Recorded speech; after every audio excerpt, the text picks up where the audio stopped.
Hello everyone, welcome back to another episode of GeoPod. I'm your host Dylan Woods. On today's episode we're going to be talking primarily about the ongoing developments within the Middle Eastern theater. A lot has happened. The war between the United States and Iran is escalating again, and it's spreading slowly but steadily towards other countries throughout the region. Now, a lot of times on this channel, starting more than a year and a half ago, I've reiterated in my clips on this channel that any large-scale conflict with Iran was bound to grow into a regional war. As a matter of fact, it is one of the pillars, or was one of the pillars rather, of Iranian deterrence towards the Western world. Iran always knew that it could activate its proxy network, involve its proxy network into any conflict with the Western world, thereby spreading the theater of the conflict pretty much across the entire region. And that's exactly what we're seeing as of this moment in time. Iraq, Yemen, Saudi Arabia, Lebanon, all these nations had their sovereignty contested by the Islamic Republic of Iran in one way or another.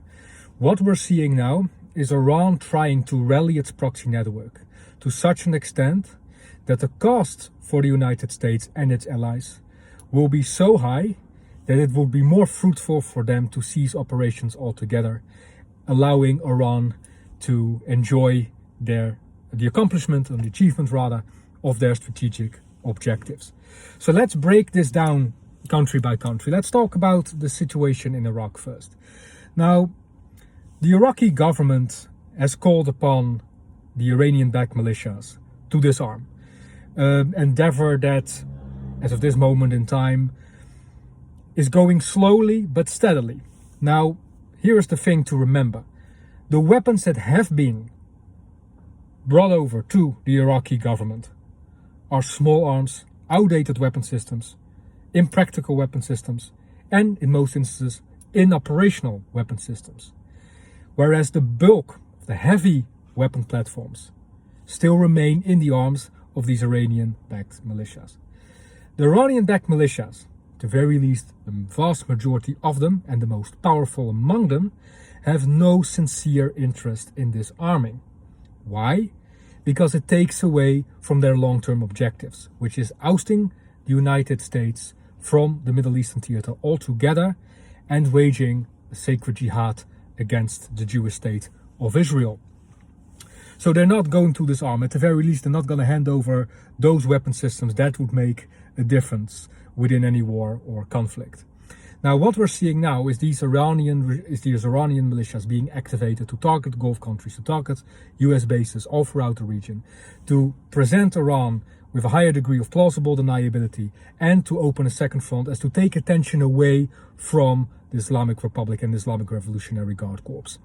And this has been the main strategy, one of the fundamental pillars behind Iran's proxy methodology. It acts as a, one may say, as a lightning drawer, let's say, as an entity or multiple entities that can take pressure away from the Iranian regime, provided with plausible deniability, and to act as multiple arms at the same time to bring about tactical and operational objectives in times of war and conflict, which of course eventually will accumulate into strategic victories and the fulfillment of strategic objectives. And that is obviously what Iran is trying to do here and now.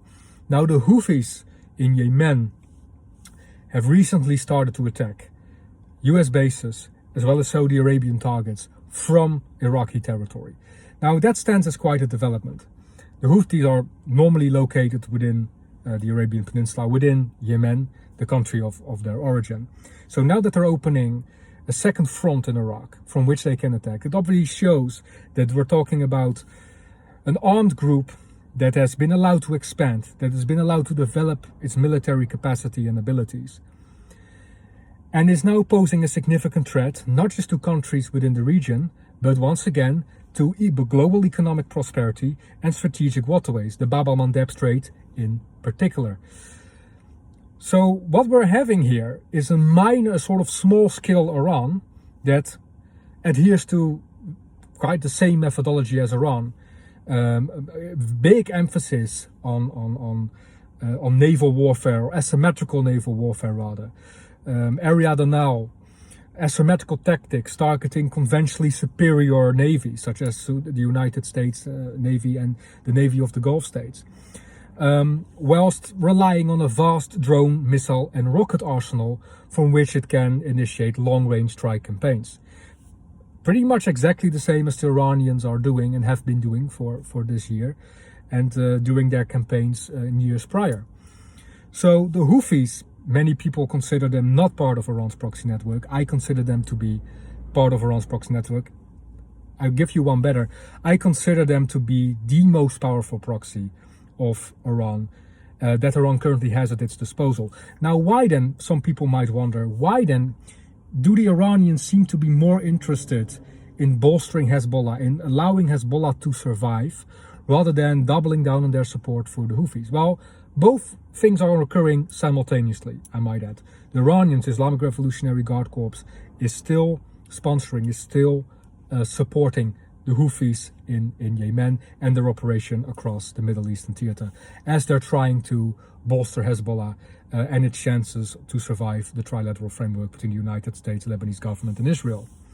The reason why Hezbollah currently enjoys a little bit more favor in the eyes of the Islamic Revolutionary Guard Corps is because the IRGC can exert more influence over Hezbollah. The Houthis have their own objectives. The Houthis have always played more or less their own game, quote unquote. They are considered more of a partner to the Islamic Revolutionary Guard Corps than a complete subordinate, whereas Hezbollah is considered a complete subordinate of the Islamic Revolutionary Guard Corps. However, one must know that as of this particular moment in time, there is no doubt that the Houthis are by far the most capable Iranian ally within the theater and will pose one of the greatest threats towards the Gulf states as well as United States assets throughout the region. Now, there have been multiple reports that Saudi Arabia is ready to ramp up its campaign against the Houthis. There's even talk of mobilization endeavors and mobilization campaigns currently about to be initiated. All the intelligence tells us that Saudi Arabia is at the very least going to ramp up its operations against the Houthis and perhaps might even escalate to a full-on boots on the ground campaign. Now, I'm planning to do a strategy breakdown pertaining to that potential scenario this week, so please stay tuned for that. What I will say now is that any Saudi Arabian campaign on land will have to rely on support from the outside. Saudi Arabia, the biggest part of Saudi Arabian deterrence comes from its aerial capabilities.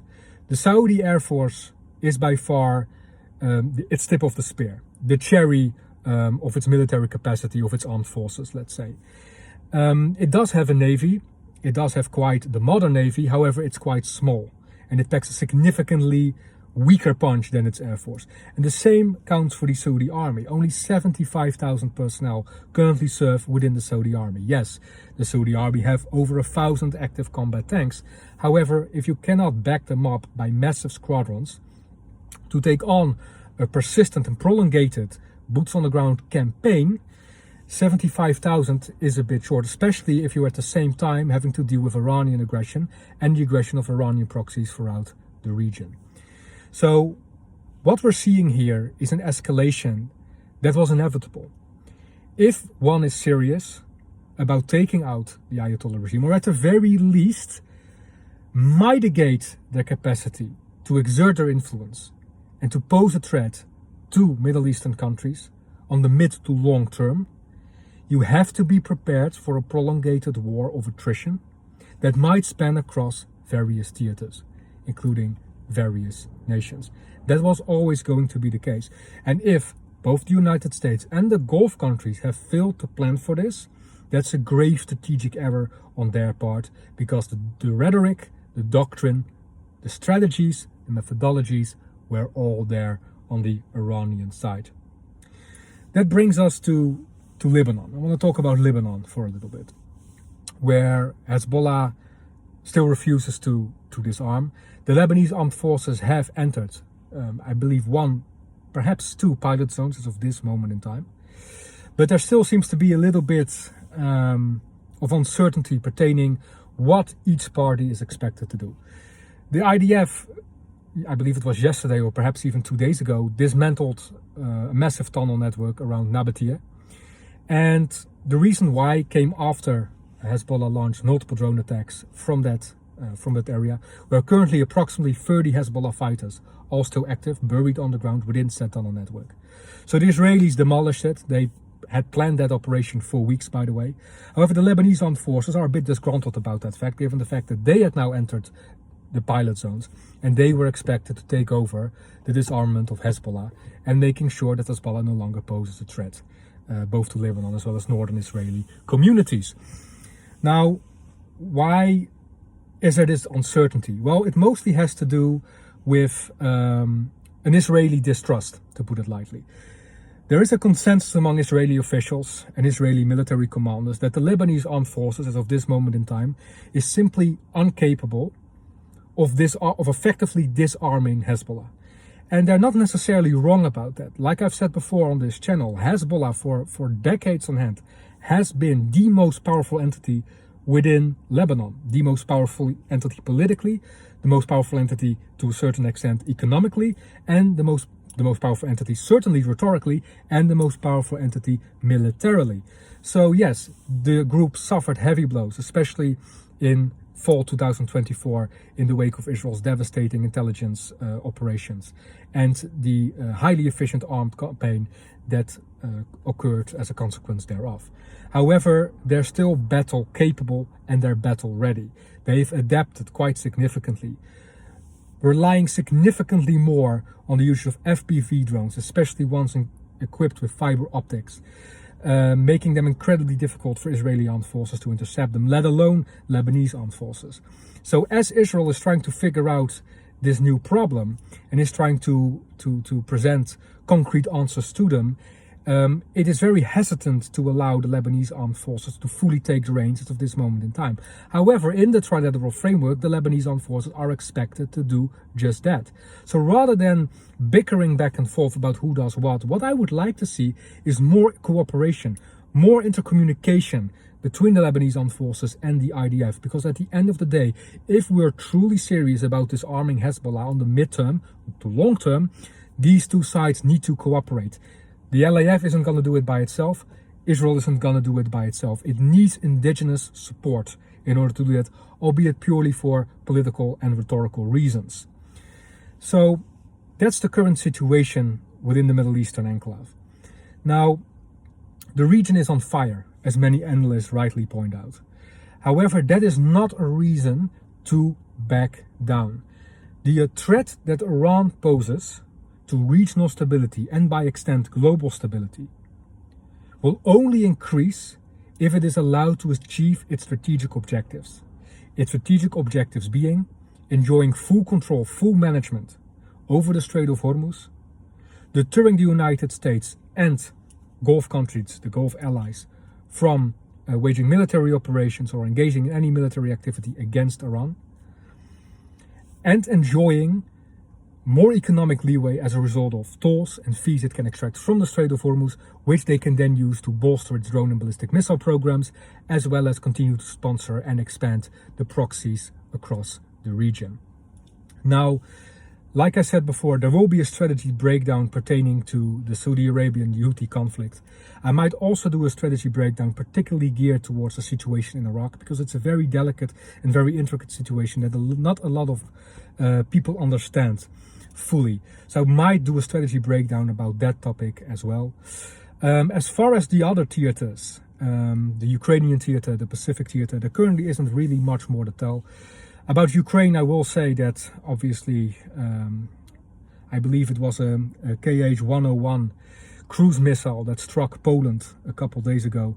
90 kilometers, penetrated 90 kilometers into Polish airspace, I might add, and left a crater into a field, which obviously stands as the trazillion incident of of a Russian incursion into NATO airspace, which could have led to serious damage. Once again, NATO is silent. It pretty much seems once again to swallow this without any repercussions on Russia's side, which obviously stands as a very dire precedent and will most certainly embolden Russia to become ever more careless with their strike packages targeting Western Ukraine going into the future. Now, I've done a strategy breakdown about that particular predicament as well. You can look it back on my channel. That's all I want to share with you guys today. If there are more developments occurring, I'll be sure to treat them here on this channel. You must understand, I have talked a lot about Iran and the Middle Eastern theater over the course of the past few months. I've done numerous strategy breakdowns pertaining on how to address the Iranian threat, the options the United States, Israel and the Gulf countries have at their disposal. So if you are looking for more in-depth analyses or more in-depth strategy breakdown pertaining to this topic, please feel free to look or watch those clips and videos back. They're all on my channel. Please watch them back and let me know what you think.